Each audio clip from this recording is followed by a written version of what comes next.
चीन और भारत के बीच तनावपूर्ण स्थिति पर रक्षा मंत्री राजनाथ सिंह अब से कुछ ही देर बाद राज्यसभा में अपना बयान प्रस्तुत करने वाले हैं। राजनाथ सिंह राज्यसभा में चीन की तनातनी पर भारत की एक्चुअल पोजीशन भी सामने रखेंगे। हम आपको बता दें कि इससे पहले लोकसभा में रक्षा मंत्री राजनाथ सिंह ने अपनी बातों को सामने रखा था और अब राज्यसभा की बारी है। सबसे बड़ी बात यह है कि राज्यसभा में जब रक्षा मंत्री अपना बयान रखेंगे तो उसके बाद विपक्ष को उस पर टीका टिप्पणी करने की अनुमति होगी और सवाल पूछने की अनुमति भी होगी। देवेंद्र परासर हमारे संवाददाता इस वक्त हमारे साथ मौजूद हैं। देवेंद्र, राज्यसभा में जब राजनाथ सिंह ने अपनी बातें को सामने रखा था तो विपक्ष ने वॉकआउट इस बात को लेकर किया था कि उन्हें ना तो कुछ कहने दिया गया, ना ही कोई टिप्पणी करने दी गई। तो आज क्या विपक्ष तैयार है अपने सवालों के साथ? लद्दाख सीमा पर जो संवेदनशील स्थिति बनी हुई है, जो बहुत ही देश के लिए संवेदनशील मुद्दा है, उस पर माननीय रक्षा मंत्री जी बयान देंगे। माननीय रक्षा मंत्री जी, कोई चीज रिकॉर्ड पे नहीं जा रही है, प्लीज। आप बड़े सीनियर मेंबर है, प्लीज हाउस के डेकोरम को ध्यान रखें, प्लीज प्लीज प्लीज।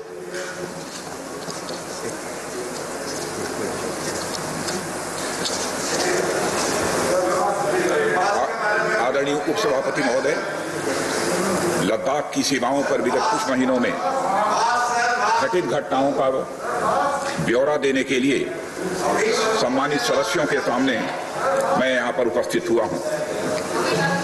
हमारा यह महान देश भारत अनगिनत देशवासियों के त्याग एवं तपस्या के फलस्वरूप आज की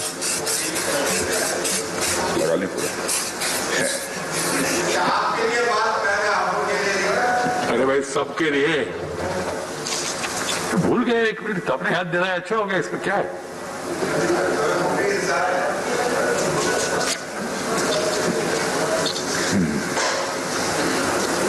आदरणीय सभापति महोदय, लद्दाख की सीमाओं पर विगत कुछ महीनों में घटित घटनाओं का ब्यौरा सदन के सम्मानित सदस्यों के सामने रखने के लिए आज मैं यहाँ उपस्थित हूँ। हमारा यह महान देश भारत अनगिनत देशवासियों के त्याग एवं तपस्या के फलस्वरूप आज की स्थिति तक पहुंचा है। अध्यक्ष महोदय, स्वतंत्र भारत में भारत की सेनाओं ने देश की सुरक्षा के लिए अपना सर्वोच्च न्यौछावर करने में कभी भी कोताही नहीं बरती है। और आप सबको ज्ञात है कि 15 जून 2020 को गलवान घाटी में कर्नल संतोष बाबू के साथ हमारे 19 और बहादुर जवानों ने भारत माता की सीमा की रक्षा करते हुए अपने प्राणों की आहुति दी। हमारे प्रधानमंत्री श्री नरेंद्र मोदी जी ने स्वयं लद्दाख जाकर वीर जवानों का हौसला बढ़ाया। मैंने भी बहादुर जवानों से मिलकर उनके शौर्य और अटूट साहस का स्वयं भी अनुभव किया है।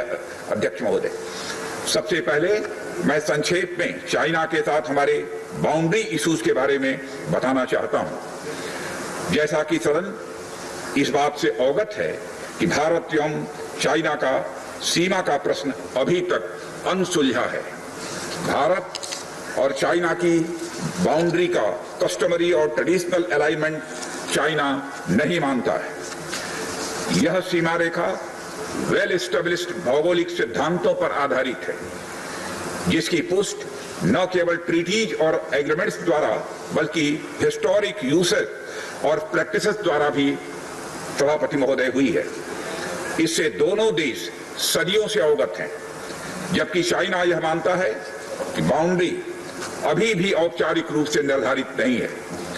साथ ही चाइना यह भी मानता है कि हिस्टोरिकल जुरिसडिक्शन के आधार पर जो ट्रेडिशनल कस्टमरी लाइन है, उसके बारे में दोनों देशों की एक अलग अलग व्याख्या है। दोनों देश 1950 और 1960 के दशक में इस पर बातचीत कर रहे थे, परंतु पारस्परिक रूप से स्वीकार्य समाधान नहीं निकल पाया था। सभापति महोदय, जैसा कि यह सदन अवगत है कि चाइना लद्दाख में भारत की लगभग 38,000 स्क्वायर किलोमीटर भूमि का अनधिकृत यह कब्जा किए हुए है। इसके अलावा 1963 में एक तथाकथित बाउंड्री एग्रीमेंट के तहत पाकिस्तान ने पाक ऑक्युपाइड कश्मीर की 5,880 स्क्वायर किलोमीटर भारतीय जमीन अवैध रूप से चाइना को सौंप दी है।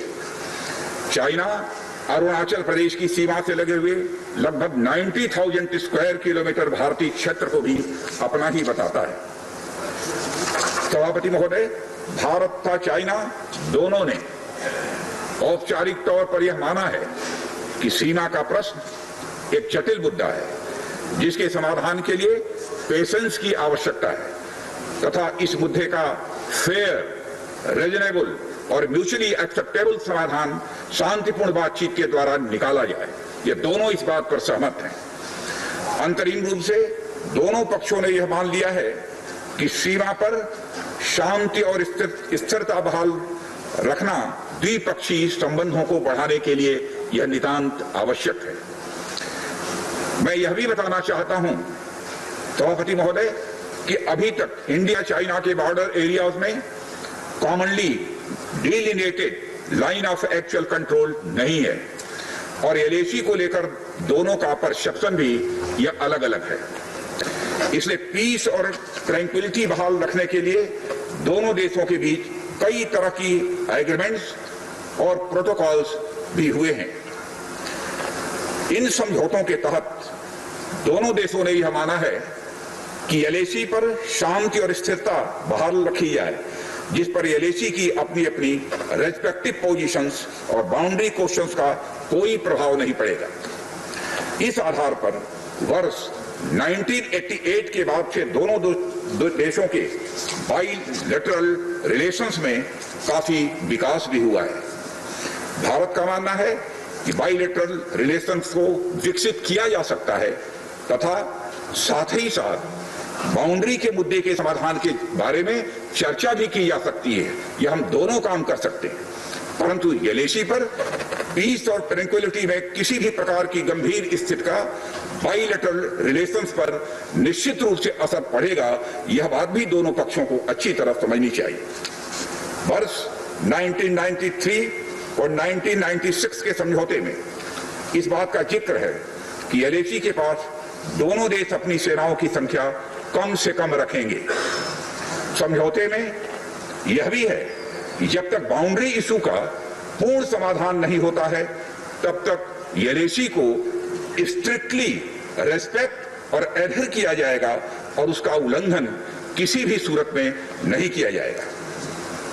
सभापति महोदय, इन समझौतों में भारत व चाइना एलएसी के क्लैरिफिकेशन द्वारा एक कॉमन अंडरस्टैंडिंग पर पहुंचने के लिए भी प्रतिबद्ध हुए थे, पूरी तरह से कमिटेड थे। इसके आधार पर 1990 से 2003 तक दोनों देशों द्वारा एलएसी पर एक कॉमन अंडरस्टैंडिंग बनाने की कोशिश की गई, लेकिन इसके बाद चाइना ने इस कार्रवाई को आगे बढ़ाने पर अपनी सहमति नहीं जताई।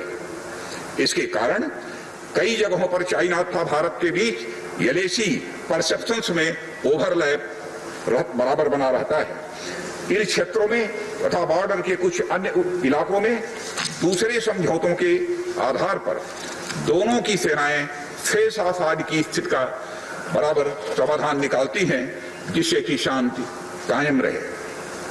सभापति महोदय, इससे पहले कि मैं सदन को वर्तमान स्थिति के बारे में बताऊं, मैं यह बताना चाहता हूं कि सरकार की विभिन्न इंटेलिजेंस एजेंसीज के बीच कोऑर्डिनेशन का एक इलेबोरेट और टाइम टेस्टेड मैकेनिज्म है, जिसमें सेंट्रल पुलिस फोर्सेस और तीनों आर्म्ड फोर्सेस की इंटेलिजेंस एजेंसीज भी शामिल हैं। टेक्निकल और ह्यूमन इंटेलिजेंस को लगातार कोऑर्डिनेटेड तरीके से इकट्ठा किया जाता है तथा आर्म्ड फोर्सेस से उनके डिसीजन मेकिंग के लिए शेयर भी किया जाता है।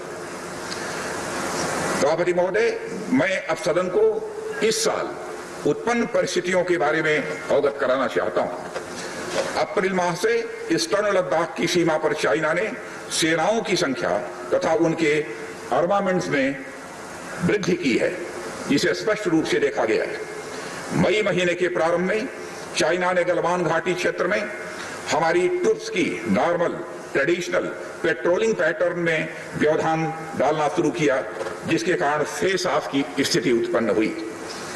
ग्राउंड कमांडर्स द्वारा इस समस्या को सुलझाने के लिए विभिन्न समझौतों तथा प्रोटोकॉल के तहत वार्ता की जा रही थी कि इसी बीच मई महीने के मध्य में सभापति महोदय, चाइना द्वारा वेस्टर्न सेक्टर में कई स्थानों पर एलएसी पर ट्रांसग्रेशन करने की कोशिश की गई। इसमें कोंकला, गोगरा और पेंगोंग लेक का नॉर्थ बैंक शामिल है। इन कोशिशों को हमारी सेनाओं ने समय पर देख लिया तथा उसके लिए आवश्यक जवाबी कार्रवाई भी हमारी सेना ने की, सभापति महोदय। और हमने चाइना को डिप्लोमेटिक तथा मिलिट्री चैनल्स के माध्यम से यह अवगत करा दिया इस प्रकार की गतिविधियां यथास्थिति को यानी स्टेटस को एक तरफा बदलने का प्रयास है, और यह भी साफ कर दिया कि ये प्रयास हमें किसी भी सूरत में, सभापति महोदय, मंजूर नहीं है। यह दो टूक शब्दों में यह चाइना को बता दिया गया है। एलएसी के ऊपर फ्रिक्शन बढ़ता हुआ देखकर दोनों तरफ के सैन्य कमांडरों ने 6 जून 2020 को मीटिंग की तथा इस बात पर सहमति बनी कि रेसिप्रोकल एक्शंस के आधार पर डिसएंगेजमेंट किया जाना चाहिए।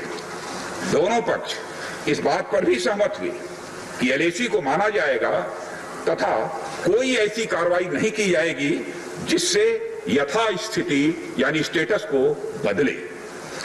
किंतु इस सहमत के उल्लंघन में चीन द्वारा एक बहुत ही वायलेंट फेस ऑफ की स्थिति 15 जून को गलवान में क्रिएट की गई। हमारे बहादुर सिपाहियों ने, बहादुर जवानों ने अपनी जान का बलिदान दिया, पर साथ ही चीनी पक्ष को भी भारी क्षति पहुंचाई है, सभापति महोदय, और अपनी सीमा की सुरक्षा में कामयाब भी रहे। इस पूरी अवधि के दौरान हमारे बहादुर जवानों ने जहां संयम की जरूरत थी वहां संयम रखा, और जहां शौर्य की जरूरत थी वहां शौर्य का भी प्रदर्शन किया। मैं सदन से यह अनुरोध करता हूं कि हमारे सैनिकों की वीरता एवं बहादुरी की भूरी भूरी प्रशंसा की जानी चाहिए।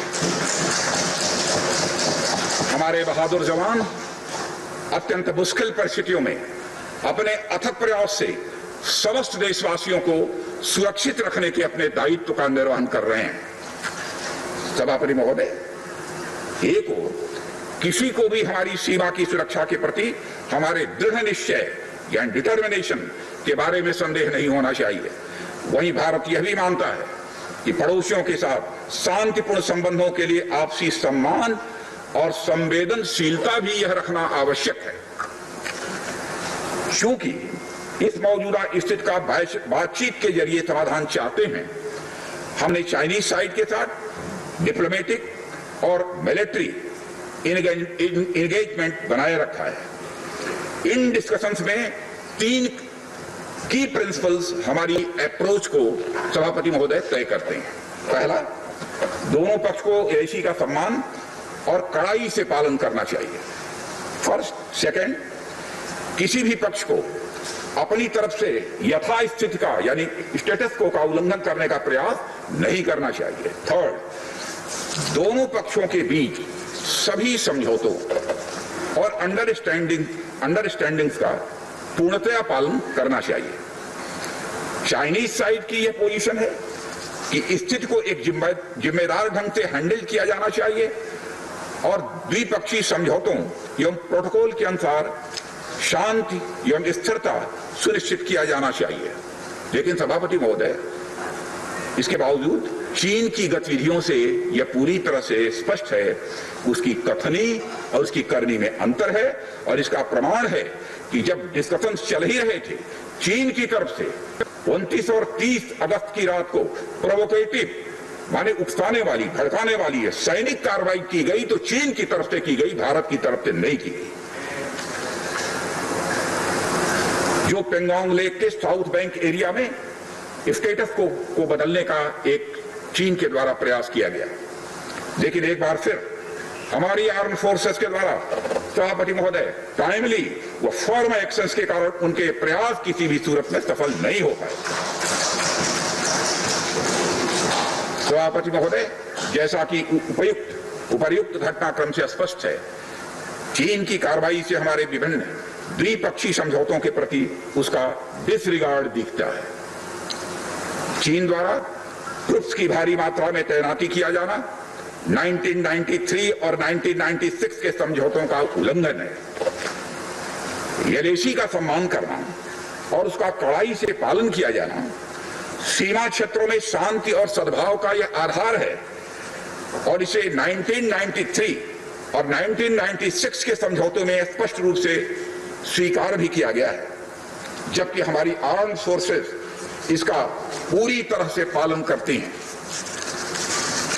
सभापति महोदय, चाइनीज साइड की ओर से ऐसा नहीं हुआ है।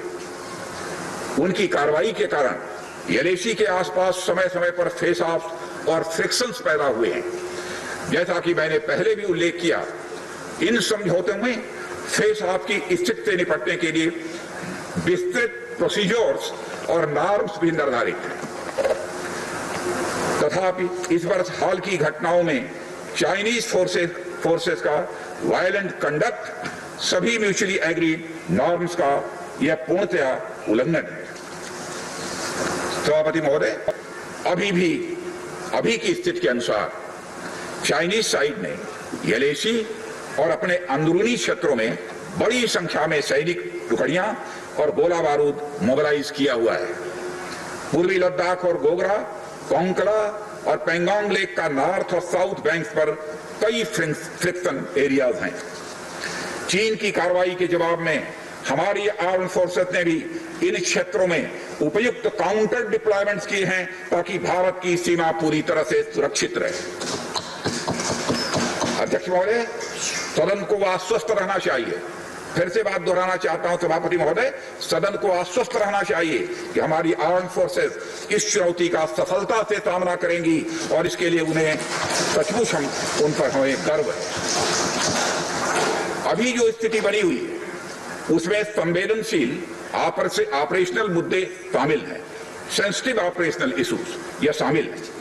इसलिए मैं इस बारे में ज्यादा ब्यौरे का खुलासा नहीं करना चाहूंगा और मैं आश्वस्त हूं यह सदन इस संवेदनशीलता को समझेगा।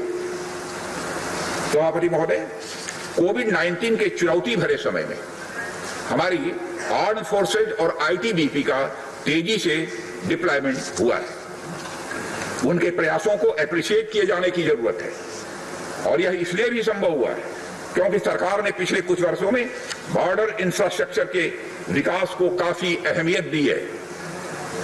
सदन को जानकारी है कि पिछले कई दशकों में चीन ने बड़े पैमाने पर इंफ्रास्ट्रक्चर एक्टिविटी सीमा पर प्रारंभ की है, जिनसे बॉर्डर एरियाज में उनके डिप्लॉयमेंट की क्षमता भी बढ़ी है। इसके जवाब में हमारी सरकार ने भी बॉर्डर इंफ्रास्ट्रक्चर डेवलपमेंट के लिए बजट को बढ़ाया है, जो पहले से लगभग 2 गुना से अधिक है। इसके फलस्वरूप बॉर्डर एरियाज में काफी रोड्स और ब्रिजेस भी बनाए गए हैं। इससे न केवल लोकल पॉपुलेशन को जरूरी कनेक्टिविटी ही मिली है, बल्कि हमारी आर्म्ड फोर्सेस को बेहतर लॉजिस्टिकल सपोर्ट भी मिला है।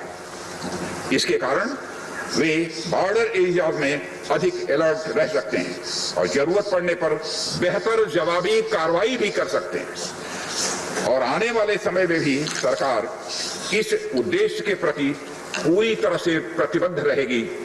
देश हित में हमें कितना ही बड़ा और कितना ही कड़ा कदम उठाना पड़े सभापति महोदय, हम पीछे नहीं हटेंगे। माननीय सभापति महोदय, मैं इस बात पर बल देना चाहूंगा कि भारत हमारे बॉर्डर एरियाज में मौजूदा मुद्दों का हल शांतिपूर्ण बातचीत और विचार विमर्श के जरिए किए जाने के प्रति पूरी तरह से प्रतिबद्ध है। इस उद्देश्य से मैं अपने चाइनीज काउंटर पार्ट से 4 सितंबर को मॉस्को में मिला और उनसे हमारी मौजूदा स्थिति के बारे में व्यापक चर्चा भी हुई है। मैंने स्पष्ट तरीके से हमारी चिंताओं को चीनी पक्ष के सामने रखा है, जो उनकी बड़ी संख्या में ट्रूप्स की तैनाती, आक्रामक रवैया और एक तरफा स्टेटस को बदलने की कोशिश से संबंधित था। इन सब सारे मुद्दों को अपने काउंटर पार्ट के सामने हमने रखा है और मैंने 2 टूक शब्दों में यह स्पष्ट किया कि हम इस मुद्दे को शांतिपूर्ण ढंग से हल करना चाहते हैं और हम चाहते हैं कि चीनी पक्ष हमारे साथ मिलकर काम करे। वहीं हमने यह भी स्पष्ट कर दिया कि हम भारत की एकता, संप्रभुता और अखंडता की रक्षा के लिए पूरी तरह से प्रतिबद्ध हैं, यह भी हमने पूरी तरह से स्पष्ट कर दिया। इसके बाद मेरे सहयोगी विदेश मंत्री श्री जयशंकर जी भी 10 सितंबर को मॉस्को में चाइनीज विदेश मंत्री से मिले। दोनों एक एग्रीमेंट पर पहुंचे सभापति महोदय कि यदि चाइनीज साइड द्वारा सिंसियरली और फेथफुली एग्रीमेंट को इंप्लीमेंट किया जाता है तो कंप्लीट डिसएंगेजमेंट प्राप्त किया जा सकता है और बॉर्डर एरिया में शांति भी स्थापित की जा सकती है। सभापति महोदय, जैसा कि सदस्यों को जानकारी है, बीते समय में भी चीन के साथ हमारे बॉर्डर एरिया में लंबे स्टैंड ऑफ की स्थिति कई बार बनी है, जिसका शांतिपूर्ण तरीके से समाधान भी किया गया था। हालांकि इस वर्ष की स्थिति, चाहे वो ट्रूप्स की स्केल ऑफ इन्वॉल्वमेंट हो या फ्रिक्शन पॉइंट्स की संख्या हो, हम पहले से बहुत अलग हैं। फिर भी हम मौजूदा स्थिति के शांतिपूर्ण समाधान के प्रति पूरी तरह से कमिटेड हैं। अध्यक्ष महोदय, युद्ध की शुरुआत तो हमारे हाथ में होती है, लेकिन उसका अंत नहीं होता है। और मुझे कई बार ताज्जुब होता है कि शांत का यह संदेश जिस धरती से पूरे विश्व को गया है, उस धरती की शांति में विघ्न के द्वारा विघ्न डालने का प्रयास किए जाते हैं। और अध्यक्ष महोदय, सदन के माध्यम से मैं हमारे 130 करोड़ देशवासियों को आश्वस्त करना चाहता हूं कि हम देश का मस्तक झुकने नहीं देंगे, न ही हम किसी का मस्तक झुकाना चाहते हैं। इस राष्ट्र के प्रति, इसकी सुरक्षा के प्रति हम पूरी तरह से दृढ़ संकल्प हैं। अध्यक्ष महोदय, इस सदन की एक गौरवशाली परंपरा रही है कि जब भी देश के समक्ष कोई बड़ी चुनौती आई है तो इस सदन ने भारतीय सेनाओं की दृढ़ता और संकल्प के प्रति अपनी पूरी एकता और पूरा भरोसा दिखाया है। साथ ही सीमा क्षेत्र में तैनात अपने बहादुर सेना के जवानों के शौर्य, पराक्रम और सीमा की सुरक्षा के प्रति उनकी प्रतिबद्धता पर इस सदन ने पूरा विश्वास भी व्यक्त किया है। मैं आपके माध्यम से देशवासियों को यह विश्वास दिलाना चाहता हूं कि हमारे आर्म्ड फोर्सेस के जवानों का जोश एवं हौसला बुलंद है सभापति महोदय, और हमारे जवान किसी भी संकट का सामना करने के लिए पूरी तरह से दृढ़ प्रतिज्ञ हैं। और इस बार भी सीमा पर हमारे वीरों ने किसी भी प्रकार की आक्रामकता दिखाने के बजाय धैर्य और साहस का परिचय दिया है। हमारे यहाँ कहा गया है कि साहसे खलु स्त्री वसति, यानी साहस में ही विजय स्त्री का निवास होता है। और हमारे सैनिक तो साहस के साथ साथ संयम, शक्ति, शौर्य और पराक्रम की जीती जागती प्रतिमूर्ति है सभापति महोदय। महोदय, माननीय प्रधानमंत्री जी के बहादुर जवानों के बीच जाने के बाद हमारे कमांडर तथा जवानों में यह स्पष्ट संदेश गया है कि देश के 130 करोड़ देशवासी जवानों के साथ खड़े हैं। उनके लिए बर्फीली ऊंचाइयों के अनुरूप विशेष प्रकार के गर्म कपड़े, उनके रहने का स्पेशलाइज्ड टेंट तथा उनके सभी अस्त्र शस्त्र व गोला बारूद की पर्याप्त व्यवस्था की गई है। महोदय, हमारे जवानों का हौसला बुलंद है।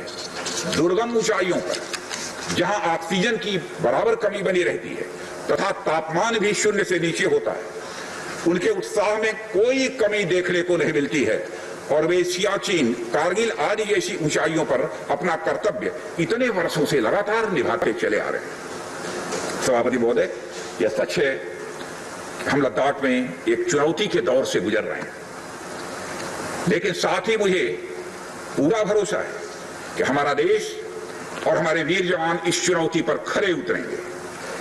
मैं इस सदन से अनुरोध करता हूं कि हम एक ध्वनि से अपनी सेनाओं की बहादुरी और उनके अदम्य साहस के प्रति सम्मान प्रदर्शित करें और इस सदन से दिया गया एकता व पूर्ण विश्वास का संदेश पूरे देश और पूरे विश्व में गूंजेगा और हमारे जवान जो कि चीनी सेनाओं से आंख मिलाकर अडिग खड़े हैं, उनमें एक नए मनोबल, ऊर्जा व उत्साह का सभापति महोदय संचार होगा। इन्हीं शब्दों के साथ मैं अपना वक्तव्य समाप्त करता हूँ। बहुत बहुत धन्यवाद। धन्यवाद राजनाथ जी। आपने तो अभी आपने देखा रक्षा मंत्री राजनाथ सिंह जो कि राज्यसभा की पटल पर अपने सारे बयान सामने रख रहे थे कि चीन और भारत के बीच में स्थिति क्या है। अगर मुख्य बिंदु की बात की जाए तो उन्होंने स्पष्ट तौर से कहा कि भारत अपना सर कभी किसी कीमत पर झुकने नहीं देगा और दूसरे को झुकाना नहीं चाहता है। चीन को एक कड़ी चेतावनी दी गई है कि अगर चीन की तरफ से किसी भी तरह से एलएसी पर बदलाव की कोशिश की गई तो यह बिल्कुल भारत की तरफ से बर्दाश्त नहीं किया जाएगा। भारतीय सैनिकों के शौर्य की गाथा को पूर्णतः एक नए आयाम के साथ राज्यसभा में प्रस्तुत कर रहे थे रक्षा मंत्री। उनका कहना था कि हर मौके पर बहुत ही संयम के साथ भारतीय सैनिकों ने इस पूरे फेस ऑफ के दौरान अपना कंडक्ट रखा है और सबसे बड़ी बात तो यह है कि भारतीय सैनिकों ने कभी भी चीन के सैनिकों को भारत की सीमा को लांघने की कोई भी कोशिश को कामयाब नहीं होने दिया है। यानी कि इस पूरे मामले पर जितने भी इंग्रेशंस की कोशिश की गई है उसे रोका है भारतीय फौजियों ने। हमारा फौज खड़े है, वहाँ परिस्थिति क्या है रक्षा मंत्री ने विस्तार से हमको अवगत कराया। अभी एक वहाँ ऐसा भी प्रोपेगेंडा चल रहा है भारत में मतभेद है इंटरनेशनल मैगजीन में किसी का नाम यहाँ नहीं लेना चाहता हूँ, बट जो उनका समर्थन में जो देखने वाले हैं इंटरनेशनल ये प्रचार कर रहे भारत में डिफरेंसेस है और कुछ लोग आसान से हमको आगे नहीं देंगे, मगर कुछ लोग ये ऐसे कुछ बेकार बात उन्होंने प्रचार कर रहे। इसलिए हमारा सदन से और देश से कोई ऐसा ध्वनि नहीं देना चाहिए। हम सब लोग एकजुट होकर हमारा फौज के साथ है ये भावना जाना चाहिए।